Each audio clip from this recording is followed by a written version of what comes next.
أوقاتكم مشاهدينا الكرام. رجعنا بحلقة جديدة من برنامج نحن الأمل.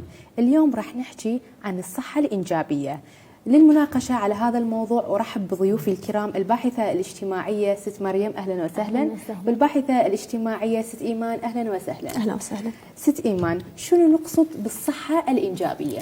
وفقا لتعريف منظمة الصحة العالمية، فإن الصحة الإنجابية هي حالة من الاكتمال النفسي والبدني والعادات الشخصية الصحية، بما في ذلك عملية الإنجاب والوظيفة الإنجابية وطريقتها في جميع مراحل الحياة. نقصد بذلك أكيد الرجل والمرأة. فإن الصحة العالمية الجنسية والإنجابية تتضمن سلامة البدن والنفس، وبالإضافة إلى النشاط الجنسي، فإنها تعد جزء أساسي من الصحة العامة، تعكس مستوى الصحي للرجل والمرأة بالمجتمع. تمام. اكو تغيرات ست مريم تحدث عند فترة المراهقة، شنو هالتغيرات؟ نعم، اكو هواية تغيرات تصير فترة المراهقة على حد سواء يم البنات ويم الأولاد أيضا. فمنها التغييرات الجسدية اللي تكون على جسدنا تطلع، وأكو التغييرات النفسية أو العاطفية تكون هاي النفسية داخلية تكون عندنا. من التغييرات الجسدية إنه يطلع حبوب شباب صحيح، بثور، هاي الأشياء، تصبغات على البشرة بالفعل، هاي الأشياء مثلا. حتى مرات شكل الشخص يتغير شكله أو الأنف يكبر، حجم الأنف بالفعل. هذا يصير مثلا لون البشرة تتغير، لون البشرة. عندنا الوزن يزيد، صحيح. الأعضاء الجسم تبدي تكبر تنمو، مثلا الصدر يكبر، الورق يكبر بالفعل. عندنا أيضا من ناحية الجسد هاي يصير فترة إنه يصير عندنا طول أكو شعر ببعض المناطق تقوم تطلع تزيد تنمو، تغيرات هرمونية داخل الجسم تصير. فعندنا من ضمن أيضا التغيرات النفسية أو العاطفية اللي هي دائما ما نفسيتنا تتغير. قراراتنا تتغير، نكون مثلا مرات نكون عاطفيين أكثر. صحيح، نكون عاطفيين، نحب نخوض التجارب، ندخل بكل شيء، نسمع كلام الأهل، نشوف احنا الصح وهم لا، يعني هواية نسمع كلام الأصدقاء مثلا. هاي الأشياء يبدي عندنا سوالف الحب والمراهقة وهاي الأشياء. أحاسيس متغيرة، يعني الإنسان نعم. يحس إنه هو إحساسه بدأ يتغير. إيه نعم، هي يعني شعور فعلا صحيح، يعني إنه فترة نقول مو ثابتة، يعني متغيرة مزاجيا هيك تصير. صحيح. ست مريم أو ست إيمان، شنو نقصد بالسن اليأس؟ السن اليأس هو المرحلة اللي تصل عند النساء ما بعد 45 إلى 50، ويشمل انقطاع الدورة الشهرية للمرأة. على ضوء هذا السن يبدي عندنا أعراض كثيرة تظهر للمرأة. بالفعل. نعم. خلي نناقشها ويا ست مريم. نعم. أكو يعني أعراض تصاحب سن اليأس، شنو هالأعراض؟ نعم. طبعا هو ويا انقطاع الدورة الشهرية مثل ما تفضلت ست إيمان، إنه المرأة تقوم تصير عندها أمراض، مثلا نفسيتها تتغير كلش، تصير عصبية، تكون عندها آلام نراعيها. نعم، شيء أكيد. يكون عندها آلام المفاصل، الروماتيز، الأكتاف، الرجل تقوم تنتفخ، النفسية تقوم تتغير. فهاي أكثر شيء شائع من الأمراض اللي تواجهها النساء بعد سن اليأس. وأكيد هم نتطلب اهتمام ورعاية من الأشخاص يعني المصاحبين أو المرافقين للمرأة بهذا العمر، كأن يكون الزوج أو الابن أو الحفيد، لأنه المرأة تمر بحالة نفسية كلش صعبة، تبدي تظهر عندها أمراض الروماتيزم وأوجاع الجسد نتيجة الولادة والحمل، وهي هسه خلصت عندها الدورة الشهرية. فالحالة النفسية والاهتمام بالأم بهاي الفترة كلش مهم حتى نخفف عليها الأعراض. ست مريم، أكو خدمات متعلقة بالصحة الإنجابية؟ أكيد خدمات صحية وخدمات يعني نفسية أيضا. بالنسبة للخدمات الصحية تشمل الفحص الدوري الشامل لكل من الرجل والمرأة، الفتاة والشاب، تبدي من فترة قبل المراهقة إلى ما بعد سن اليأس. إحنا لازم نراعي أجسادنا بهاي الفترة، لكن للأسف إحنا نعيش بمجتمع تحيط به العادات والتقاليد البالية إن صح التسمية، تشمل كلمة العيب وما يصير وخطأ أكثر مما يشمل الجانب الصحي عندنا.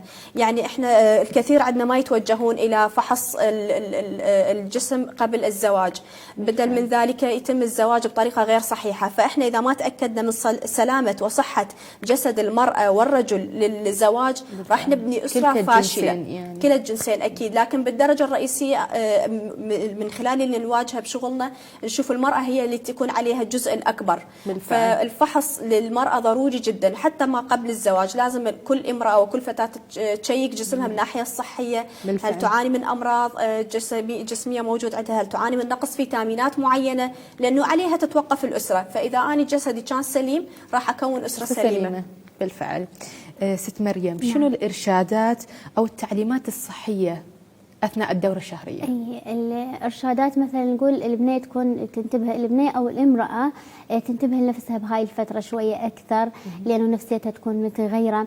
مثلا مو كل اكله تقدر تاكلها، حوامض فد مره مو زين. سامع انه يقولون اول ما يبدون الدوره الشهريه مفروض بالبدايه ياكلون اشياء حلو فعلا، وبالنهايه حتى يعني ينتهي ياكلون حموضيات اكثر. هو كل ابنيه او امراه تعرف فتره الدوره الشهريه مالتها من جد لجد، بس انه احسن انه تاكل اشياء حلوه حتى ينزل هاي الالم وياها، او هاي الجسد يتنظف من هاي الاشياء اللي داخلها. فمن ضمن شو اسمه نقول الاشياء اللي زينه بعد تساعدها بهاي الفتره حتى تتخطاها، انه تحافظ على نظافتها الشخصيه. ملابسها تكون تغيرها من وقت للثاني، يعني ما يمر عليها وقت هوايه وما تغير الملابس. ايضا عندنا موضوع السبح، احنا بمجتمعنا السائد انه البنيه ما يصير تسبح اثناء الدوره الشهريه. بس يعني انا قريت عن هذا الشيء انه ما تاثر، يعني خلال هاي الفتره اذا سبحتي كل يوميه ودفيتي ما راح يعني ما راح تاثر. تمام. اكو سبح عن سبح، اكو اللي يدخلون بالحمام يطولون هوايه. لا لا مو مع اللي تمام. المفروض تكون يعني مره واحده باليوم مثلا، بالفعل. او بعد مره فتره قليله، فتره قليله، او الماء يكون يوالم الجو اللي هي عايشه به، يعني مو كلش بارد ولا كلش حار. ايضا عندنا شلون تهتم نفسها، تنشف نفسها من البرد، تحمي نفسها او من الحر. اضافه هاي الملابس تكون نظيفه، هاي الاشياء تكون زينه. وعندنا اثناء الالم تقدر تستخدم الكيس هاي اللي نخلي بها مي الدافي حتى يقلل عندها الالم والاوجاع. عندنا اهميه الجنسيه او الانجابيه. شنو أهمية الصحة الجنسية أو الإنجابية؟ عفوا. إحنا ينبغي النظر إلى الصحة الإنجابية أنه هي نهج حياتي، يعني نعتمده خلال مسيرتنا بالحياة، وهي تؤثر على كل من مثل ما سبق وذكرنا الرجال والنساء من سن الطفولة إلى الشيخوخة. يجب عدم إهمال أي مرحلة من مراحل الحياة ويا الصحة الإنجابية، لأنه راح تسبب لنا مشاكل نواجهها بالمجتمع. يعني على سبيل المثال إحنا إذا تجنبنا الفحص واللقاحات وإلى آخره راح ايش يكون عندي؟ يكون ممكن انجب اطفال مشوهين او اطفال من ذوي الاعاقه، اطفال بضمور الدماغ، اطفال ذوي الشلل. هاي كلها ليش تجي نتيجه زواج الاقارب وعدم التوعيه بهذا الجانب. فاشراك الرجل والمراه بعمليه التثقيفيه للصحه الانجابيه جانب مهم جدا. الاب والام على مستوى الاسره يجب على كل رب اسره او ربه اسره انه توعي اطفالها من سن الطفوله حتى البلوغ، لحتى يكون عندنا مستوى وعي كامل وادراك بالتغييرات اللي تصير بجسمنا وبالاخطار في حال احنا تصرفنا بشكل خاطئ. مثل ما حضرتك والست مريم ذكرتوا انه الاستحمام، يعني البعض من عندنا يمكن يجهل هاي المعلومه، بينما اذا انا اخذتها بشكل صحيح عن طريق عن طريق مواقع التواصل الاجتماعي السليمه، عن طريق التلفزيون، الارشادات الصحيه اللي تبثها المفروض وزاره الصحه على طريق القناه التلفزيونيه الخاصه بها وعن طريق مواقعهم الموجوده، فاني راح اتثقف واني موجوده بالبيت، ما احتاج اي شيء ثاني. لكن اذا الاهل ما ساعدوني وكل هالوسائل ما توفرت لي، فاكيد انا راح اكون جاهله بموضوع الصحه الانجابيه. بالفعل. نقدر نضيف عليها ايضا عامل العادات والتقاليد، يعني ما نقدر او الخوف او نستحي من الاكبر من عندنا، ما نقدر نقول او نسال انه يصير هاي الشغلات، يعني يصير عندنا حاجز الخوف، ما نقدر نحكي، نستحي. صح. نحكي عيب، يعني احنا عندنا العيب يعني يكون اقوى من الجانب الصحي اللي احنا لازم نكون عندنا علم ودرايه عليها. بالفعل. اتمنى من هنا أوجه كلامي لبعض الأمهات مع احترامي لهم. أتمنى تكون علاقتكم ويا بناتكم كعلاقة صداقة، خاصة في فترة المراهقة، لأن جدا مهمة. الإنسان أو البنت بهذا الفترة تحتاج هواية أمور، هواية أشياء توعيها. فإذا أنت كنت يعني تقسين عليها أو تسببين مشاكل بيناتكم أو ما كنتي صديقتها، فراح تسببين يعني خلل أو مشكلة يعني تعود إلها.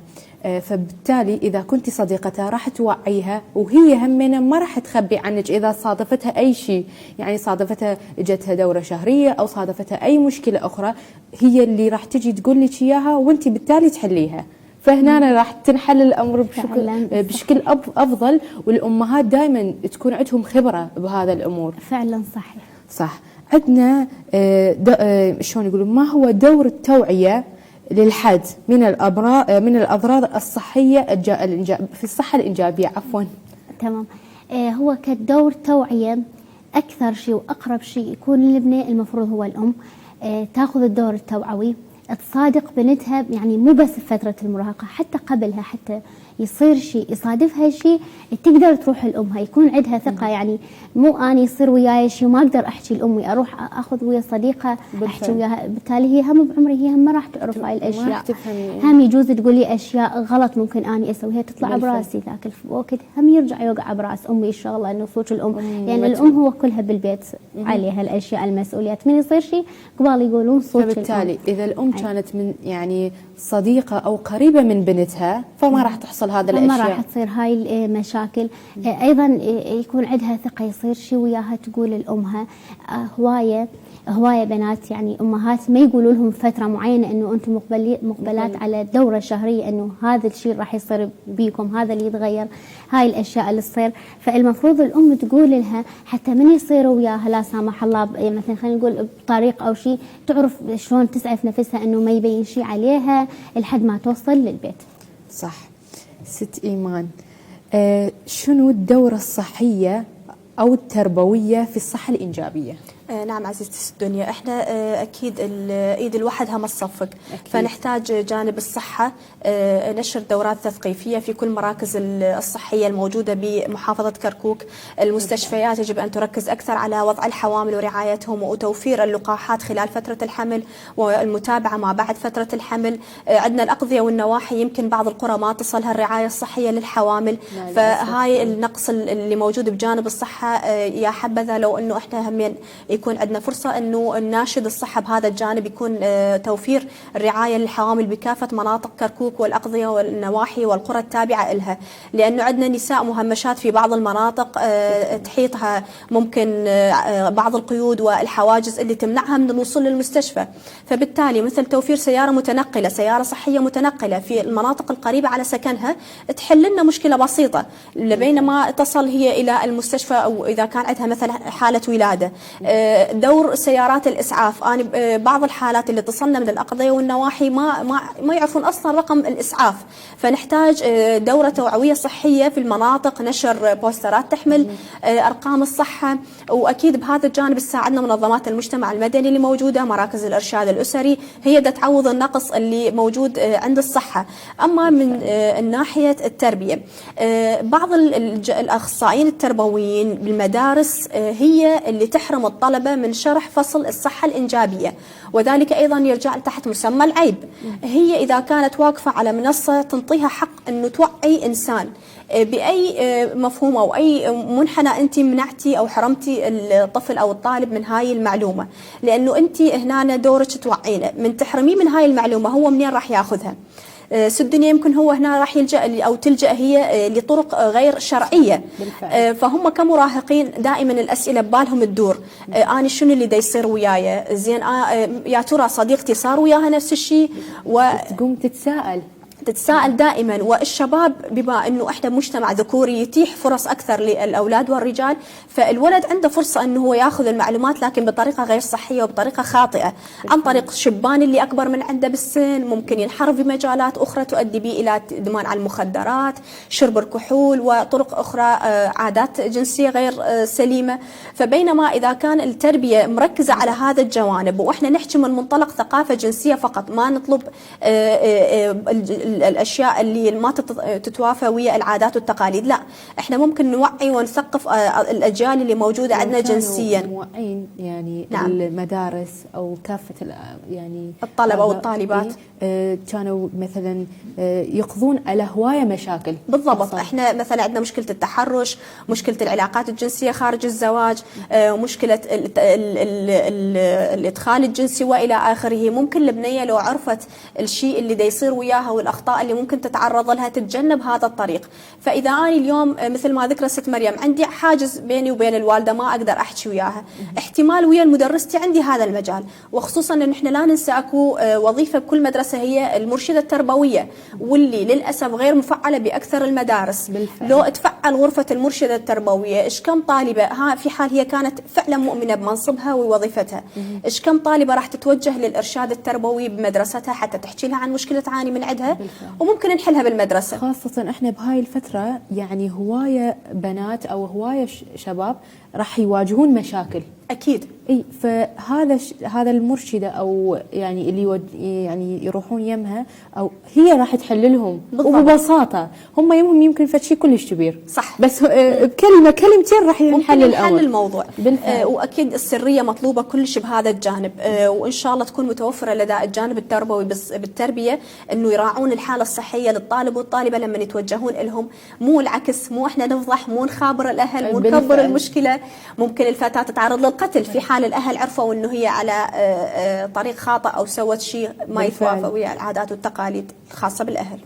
عاشت ايدك ست مريم. نعم. كيف يتم وضع منهج مختص بالصحه الانجابيه وبالتعليم، وهل هناك سن معين للدراسه الصحه الانجابيه؟ نعم، هو المفروض يكون مثل ما قلت انه بالبيت يبدي، انه الام تعلم الاطفال، يعني تخليهم قدام عينها انه انت ولد هاي الشيء عندك وانت بنيه هاي الشيء عندك وهاي الشيء خاص بكم، ما يصير هاي الاشياء.